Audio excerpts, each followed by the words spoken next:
Hello, today we're going to learn how to face paint a mermaid. So as I said, we're going to do a mermaid design today, and there's a few things I'm going to do where I'm hopefully going to show you how you can achieve a nice multiple coloured effect on one sponge just with some of the paints you will hopefully have at home without having to use one of the split cakes. And I'm going to use a stencil today for my mermaid, but I'm going to show you a really cheap, easy, quick way of making your own basic stencil, which does work on skin because I've tested it. So I'll start with that first. So if you just get some paper, any old bit of paper, and some scissors. So maybe if you're doing this, if you're a child, make sure you've got an adult with you, grown up, somebody that you're living with. And all you need to do, just cut in there like that. Just do a little diamond shape. Pull out the bit in the middle. And then you see you've got some diamond shapes. Not exactly the same as a scale, but not far off. And then all you need to do is get your sponge and some water, dab it in the paint and tap over exactly the same as you would do with the stencil that I'm going to use in a minute. So we're going to start off today with the scales. Now I'm going to use my split cake, but I'm going to quickly show you how to get the same sort of effect with some paint you've got at home and just a sponge. If you don't have a sponge at home, then it's very easy to get one. So the next time you go out, or you've got a grown-up that goes out shopping, you can maybe just ask them to pick up a round baby sponge. I'm sure most supermarkets and definitely pharmacies will have them. And all you need to do is get a round sponge and then you just cut it into these shapes. Again, get an adult to do that with you. So you've got a nice teardrop shaped sponge. You don't have to have a teardrop to do the scales, but it's easier when it comes to the eyes. And all you'd need to do is get a little spray bottle and just spray the sponge. And then I'm going to use a silver, but if you haven't got silver, white will also be really good. And just do the end, so the pointy edge, with your silver or white. And then for my middle colour, I'm using teal. You can use whatever colour you want, but I think a tealy colour, a teal greeny colour with purple and silver or white are really good mermaid colours. And then you just get the two ends and pinch them together. And so then you do the middle section with your blue, teal or green. So you see that there. And then the end, again, you just do a little spray. And then you just dab the end with your purple colour, just like that. And you can get that effect, the same effect. There we go. So you can get exactly the same effect with just ordinary single paints at home and a sponge. Okay, so now I've shown you how to do that. It's easier and quicker for me to use this today, so I'm going to do that. But actually these colours together are really nice, so I might think about that for the future. And so I'm going to spray my sponge and get the paint. So once you've got the paint on your sponge, you will then get your paper scales. It doesn't have to be the same formation as this, just scales across is fine. And then just dab it on.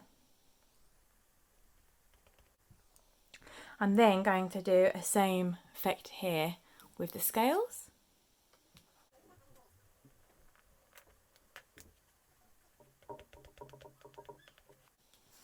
Okay, and that is it for our scales.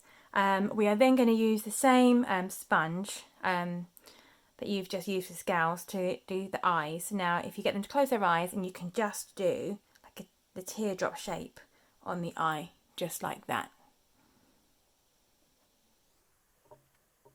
So already you can see that looks quite a lot like a mermaid, and the colours are really pretty just on their own without anything else, to be honest. But we are obviously going to do some more. So what we're going to do next is I'm going to do a little, not exactly a shell, but like a webbing just here. And for this I am going to use a one stroke colour, but you can just use a blue, or a nice teal would do on its own actually. and then you could outline it with a darker blue. It's going to go out one spike, two spike, third one in the middle, and then another one, and another one, and then back to the middle, and then just fill the middle bit in. So you see, you could definitely just use a light blue and a dark blue on the outside, and then just to finish that bit off, I just do like a little sideward down, sideward down. That's not very even. They often aren't. Okay, that's that bit there, and then I'm going to get a white paint. It's very possible you can hear my little boy in the background. Sorry about that.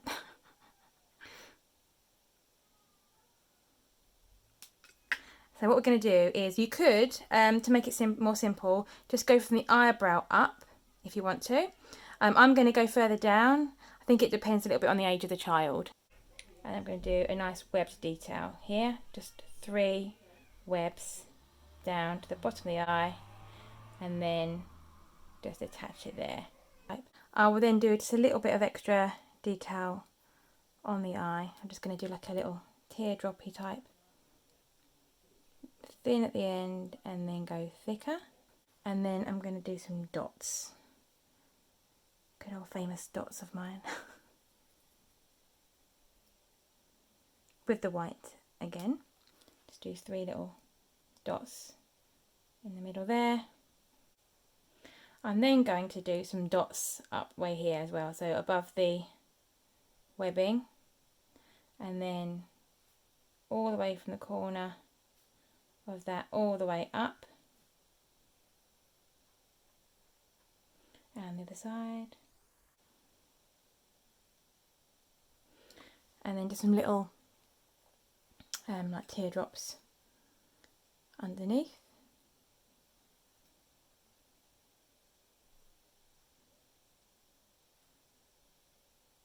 Good day. Slipped a bit there. And then, you could definitely just leave it like that if you wanted to. If you're slightly older, I would use a dark blue, and I'd get a thin brush, and I would do an eye line, just where you'd normally do eyeliner, on both tops of the eye, and then a little one underneath as well. I'm not going to do that here, but if you're older, it looks really nice to do the dark blue underneath. I'm going to add some pink dots just because I can.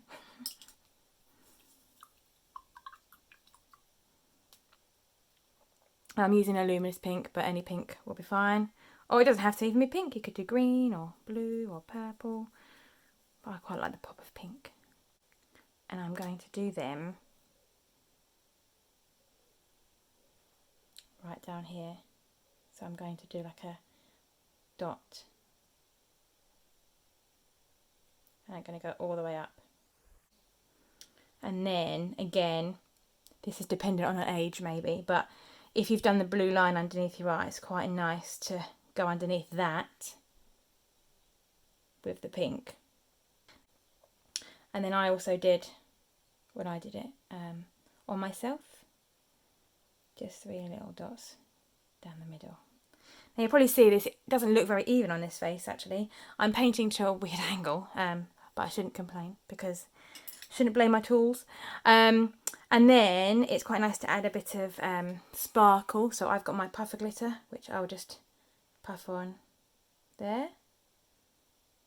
And then I've also got my glitter bling, which liquid bling, which I like doing dots with. So I'm going to do some more dots here. If you've got silver, or you could just do again it with the white, or not do it at all.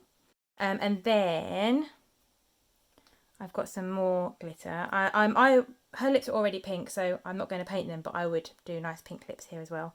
Or purple would look good. And then I'm going to add some more glitter, and I've got this lovely, it's got gold, green, blue, different blues in it. It's lovely. It's a perfect one for Mermaid. And I'm going to add I've got my gel face glue here. No, it's not glue, it's gel. I just use a cotton bud just to put a little dab on top there. And then I'm not going to put much on my picture, but I would, if I was doing it for real, I would put quite a lot on. Again, younger children, I wouldn't put it too close to the eye, but it does look very nice if you just dab a little bit down there, depending on how your scales go. You could do it in between some of the scales. If you wanted to finish it off with some gems, you can get some nice, really simple gems from places like Hobbycraft, actually, really cheap. And I'm not going to put them on my face here because it'd be a waste, really. But if I was going to put them on, I'd put them on just here. Yeah, there we go. That is a basic mermaid. Thank you for watching. Bye!